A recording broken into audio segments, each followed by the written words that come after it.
আইয়ুকুম আহসানু আমালা, এই চিন্তার উপর থাকতে থাকতে মরে যান, আপনার মৃত্যু আসে, তাহলে আপনাকে মৃত্যুর আগে মৃত্যুর ফেরেশতারা সালাম দিয়া আপনার জান্নাত আপনাকে দেখায়া তারপরে মৃত্যু দেবে।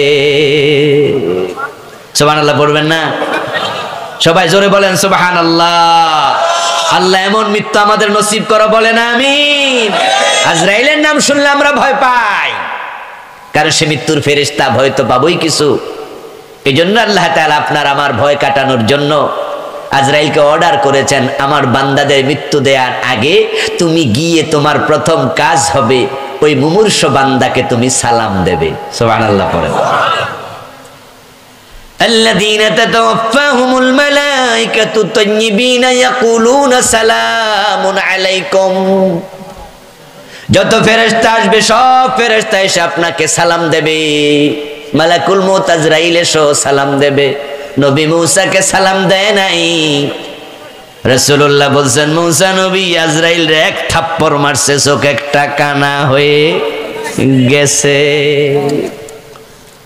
ছোটকালে এই ওয়াজটা সম্ভবত আমি মাওলানা যুক্তিবাদী হুজুরের মুখে শুনছিলাম যখন ছাত্র ছিলাম। তখন ছোট মানুষ তো মনে মনে ভাবলাম যে আজরাইল রে থাপ্পড় দিয়ে চোখ কানা করে লাইছে। হুজুররা তো কত কথাই কয়, সব মনে ঠিক না, কত কিসসা কাহিনীও তো কয়, এগুলোর আগা মাথা পাওয়া যায় না। এইটাও মনে তেমন কিছু হবে। যখন কামেলে উঠলাম, কামেলে বুখারী খতম দিলাম, মুসলিম পড়লাম, সিয়াসিত্তার কিতাবগুলো আলহামদুলিল্লাহ সবগুলোই পড়েছি, ফার্স্ট টু লাস্ট একাধিকবার পড়েছি। কর্মজীবনে এসেও পড়েছি। কামেলে তো বুখারী ফুল খতম দিয়েছি, অন্য অন্য কিতাব আংশিক হয়েছে, পরে শেষ করেছি।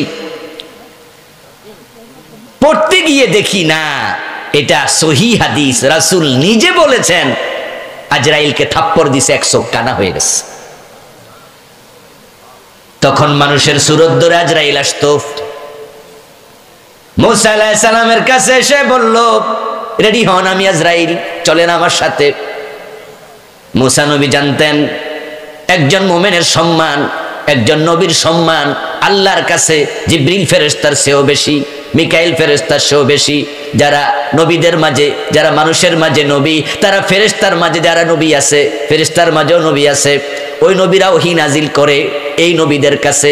তাই ফেরেশতাদের যারা নবী তাদের সম্মান মানুষের নবীদের চেয়েও কম। সাধারণ ফেরেশতাদের সম্মান সাধারণ মানুষের চেয়েও কম। তাই মুমিন সাধারণ মানুষের সম্মান সাধারণ ফেরেশতার বেশি। নবী যারা আছে মানুষের মাঝে তাদের সম্মান নবীদের ফেরেশতাদের মাঝে যারা নবী তাদের চেয়েও বেশি। তো মালাকুল মউত এসে তো সালাম দেবে, সালাম দেয় নাই, মেজাজি নবী থাপ্পড় মাইরা দিছে। আজরাইল ভাবছে আর বেশিক্ষণ খারাইলে আরেক চোখও যাবে। আল্লাহর কাছে গিয়ে রিপোর্ট করলেন, হে খোদা কার কাছে পাঠাইলেন, এবারে তো মরতেই চায় না। আল্লাহ বলেন তুমি কেমনে বুঝলা? মরার কথা কইছি, এত থাপ্পড় মেরে দিস। আল্লাহ তাআলা চোখটা ভালো করে দিলেন, ইন্নামা আমরুহু ইযা আরাদা শাইআন আন ইয়াকুলা লাহু কুন। আল্লাহ তো আর এখানে অপারেশনও লাগে না, অ্যান্টিবায়োটিক ওষুধও লাগে না, ব্যান্ডেজ করেও দেয়া লাগে না। আল্লাহ শুধু কি বলে, কি বলে? কুন ফায়াকুন, সাথে সাথে হয়ে যায়। চোখ দুইটা সাথে সাথে আগের মতো। যাও গিয়ে দেখবা আমার মূসার সামনে একটা বকরি আছে, একটা প্রাণী আছে। তুমি তো বললা আমার মূসা মরতে চায় না, তুমি গিয়ে মূসাকে অপশন দাও, বলবা ও মূসা আমি আজরাইল আবার আইছি, তবে এবার গেলে সাবধানে যাইও, সালাম কালাম দিও। যে তারপরে বলবা আপনার সামনে যে বকরিটা আছে আল্লাহ তাআলা বলেছেন ওই বকরির পিঠে হাত বুলাতে। তো মূসা তো জিজ্ঞাসা করবে কেন? জবাবে বলবা আপনার হাতের তল দিয়ে যত চুল যাবে প্রতিটা চুলের পরিবর্তে তত বছর হায়াত বেড়ে যাবে। তো বেড়া যদি মরতে না চায়, হায়াত বেড়ে যাবে শুনলে তো বেড়া ছাগলের পুরা শরীরে মলবো না, চুল জেয়ানে নাই হিয়ানো তো বলবো যে আরো কিছু মাছতাম নি পারি। পরীক্ষা হয়ে যাক, যাও। মূসা আলাইহিস সালামের কাছে আজরাইল আসলো, এসে বলল আপনার সামনে বকরি, আল্লাহ বলেছে হাত বোলাতে। মূসা বললেন কেন? উত্তর দেয়া হলো প্রতিটা চুলের পরিবর্তে হাতের তল দিয়ে যা যাবে হায়াত বেড়ে যাবে। মূসা নবী প্রশ্ন করলেন তারপরে কি হবে? আজরাইল জবাব দেয় তারপরে আমি আবার আসবো, যেতেই তো হবে, কারণ মানুষ তো স্থায়ী হয় না। কুল্লু নাফসিন যায়কাতুল, তো মরণ তো লাগবেই। তারপরে কি হবে? তারপরে মরবেন। মূসা জবাব দে মরতে যেহেতু হবেই আমি এখনই যেতে রাজি। তাইলে আজরাইল যে ভুল ধারণা করেছিল আল্লাহ ভুল ভাঙ্গাইয়া দিল। মৃত্যুর কথা শুনে মোমেন ভয় পায় না। তুমি সালাম দেও না তাই থাপ্পড়টা খাইছো, ও বেটা মরতে চায় না, এ কথা ঠিক না। আমার প্রিয় ভাইরা, প্রতিটা মৃত্যু আল্লাহর নির্দেশে হবে। আপনি যদি মোমেন হন, জিবরিল আজরাইল আইসা আপনারেও সালাম দেবে। কেন সালামটা দেবে এবার শুনুন। সালাম শুধুমাত্র দোয়া নয়, সালাম হলো নিরাপত্তার সংবাদ। সালাম শব্দের অর্থ কি? শান্তি। আসসালামু আলাইকুম ওয়া রাহমাতুল্লাহ, বাংলা অর্থ হলো আল্লাহর পক্ষ থেকে আপনার উপরে শান্তি এবং রহমত বর্ষিত হোক। এর মানে আপনি বুঝাইয়া দিলেন যে আমি আপনার শান্তি কামনা করি, ওই আমি আপনার অশান্তির কারণ হতে পারি না। রাতের বেলায় যদি চলার পথে আপনার কাছে 1 লক্ষ টাকা পকেটে থাকে অথবা দামি একটা আইফোন হাতে থাকে, কোনো কারণে রাতের 1টা বাজে আপনি রওনা দিলেন, এখান থেকে ফেনী যাবেন আপনার আত্মীয় হাসপাতালে, এই মুহূর্তে যেতে হবে। কোনো রকম একটা মোটরসাইকেল অথবা সাইকেল অথবা রিক্সা চালাইয়া যাচ্ছেন, 1 লাখ টাকা পকেটে, আইফোন হাতে।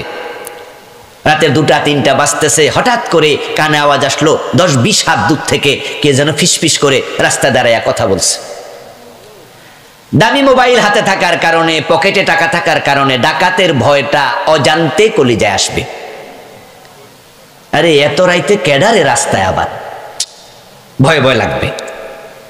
ডাকাতি হয় না, চুরি হয়, কিন্তু কাছে যাওয়ার পরে একটু যখন কাছাকাছি, যারা পিস পিস করে কথা বলছিল তাদের মাঝ থেকে কোনো একজন আসসালামু আলাইকুম বলে সালামের আওয়াজ দিল। সালাম শোনার পরে ভয় কি বাড়ে না কমে? মাশাআল্লাহ, চমৎকার উত্তর। সালাম এমন একটা শব্দ যেটা শান্তির মেসেজ পৌঁছায়া দেয়। যখনই ওরা সালাম দেয় তখনই আপনি বুঝবেন যদি ডাকাত হতো এত সুন্দর সালামটা দিত না। মালাকুল মউত আজরাইল আপনাকে সালাম দিয়া বুঝাইয়া দেবে, ও মিয়া তুমি টেনশন করো না, তোমার সাথে শান্তির আচরণই করা হবে। যদি তুমি খারাপ হইতা, অশান্তির আচরণ করলে আমি সালাম দিতাম না। সালাম দিয়া তারপরে আপনার জান্নাতটা আপনার চোখের সামনে এভাবে তুলে ধরবেন, তুলে ধরে বলবেন উদখুলুল জান্নাতা বিমা কুনতুম তা'মালুন। দুনিয়ায় নেক আমল করেছো, যার প্রতিফল হিসাবে, প্রতিদান হিসাবে এই জান্নাত আল্লাহ তোমার জন্য বানাইছে, তোমার জান্নাতে তুমি চলে আসো।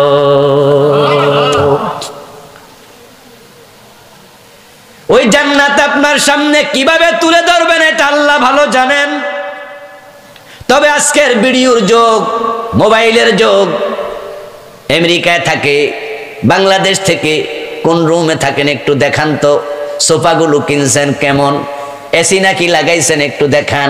বউ কইছে বাংলাদেশে, বেটা ভিডিও কল দিয়া মোবাইল ঘুরাইলে আমেরিকার রুম দেখা যায়, এসি দেখা যায়, সোফা দেখা যায়, ডাইনিং দেখা যায়, টয়লেটটা কেমনে বানাইছে দেখা যায়। দুনিয়ার ভিডিও কল দিয়া, মোবাইল দিয়া যদি এখান থেকে হাজার হাজার মাইল দূরে আমেরিকা, ওখানকার প্লট দেখানো যায়, আমার রব, আমার রব, আপনার রব, এর চেয়ে উত্তম পন্থায় আপনার জান্নাত আপনার চোখের সামনে দেখানোর ক্ষমতা আল্লাহর আছে না?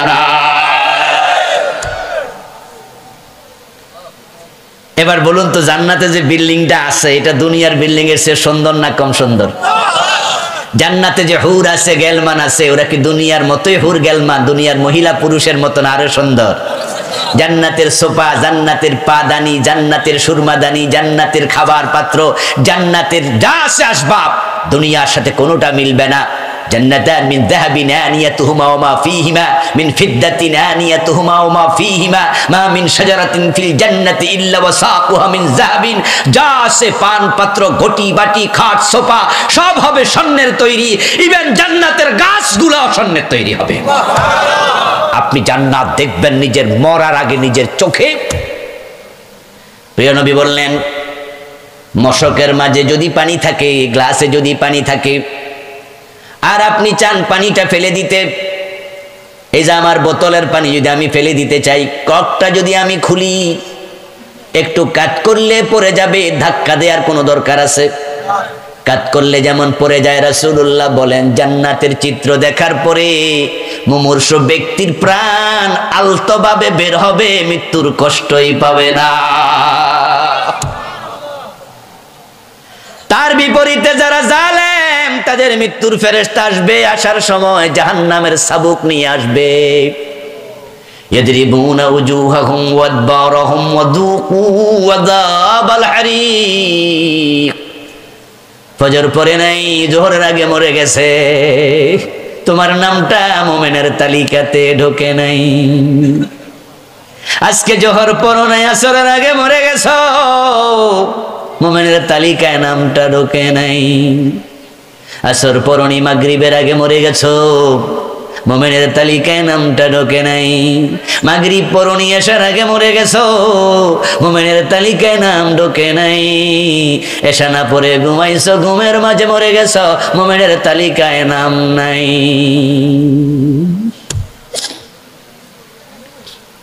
মা বাবার মনে কষ্ট দিয়ে রাতের বেলায় ঘুমাইছ, আল্লাহর রহমত প্রাপ্ত বান্দাদের তালিকায় নাম নাই। জুলুম করে ঘুমাইছ, জুলুম করে চলছ, জুলুম করার পরে মাজলুম বদদুয়া দিছে, রহমতওয়ালাদের তালিকায় নাম নাই।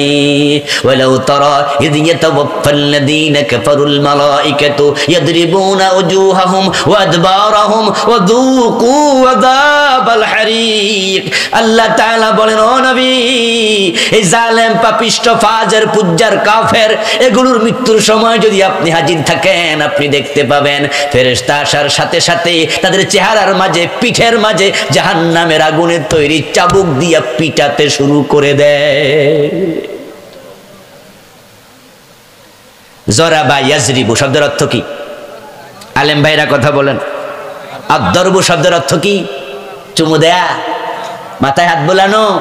জরাবা মানে পিটানো। ইয়াজরিবুনা উজুহাহুম, চেহারার মাঝে পিটাবে। চেহারার মাঝে পিটায় কেন? হাসরের ময়দানে মানুষ তিন দলে বিভক্ত হবে। 3 নাম্বার দল যারা, তাদের ব্যাপারও আছে, তাদেরকে আল্লাহ উল্টাইয়া দেবে। সিনফান আলা উজুহিহিম, পা থাকবে উপরে, মাথা থাকবে নিচে, চেহারার উপরে হাঁটবে। ফেরেশতা চেহারার উপরে পিটাবে। হাসরের ময়দানে আল্লাহ উল্টায় চেহারার উপরে হাঁটাবে। চেহারার সাথে আল্লাহর এত রকমের ক্রোধ, এত খেপা কেন? এর কারণ যত গুনাহ করে মুখ দিয়ে করে সবচেয়ে বেশি, হারাম খায় মুখ দিয়া, মিছা কথা কয় মুখ দিয়া, গীবত করে মুখ দিয়া, ইসলামের বিরুদ্ধে যত মিছিল আছে সব মিছিল করে মুখ দিয়া, বড় বড় আলেমের বিরুদ্ধে আদালতে দাঁড়াইয়া মিথ্যা সাক্ষী দিছে মুখ দিয়া।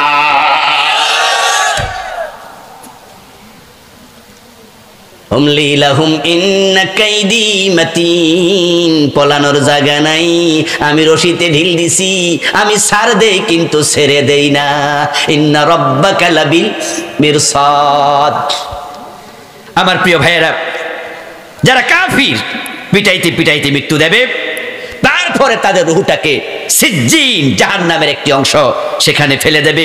মৃত্যুর কষ্ট তারা ভোগ করতে করতে তারা মৃত্যুবরণ করবে। ভালো মানুষরা হাসতে হাসতে মরে যাবে, এমন জীবন তুমি করিবে ঘটন, মরণে হাসিবে তুমি, কাঁদিবে ভবন। মৃত্যুর ইমানদারের মৃত্যুতে আকাশ কাঁদে, ইমানদারের মৃত্যুতে জমিন কাঁদে, ইমানদারের মৃত্যুতে ভালো মানুষেরা কাঁদে। সুবহানাল্লাহ পড়ে।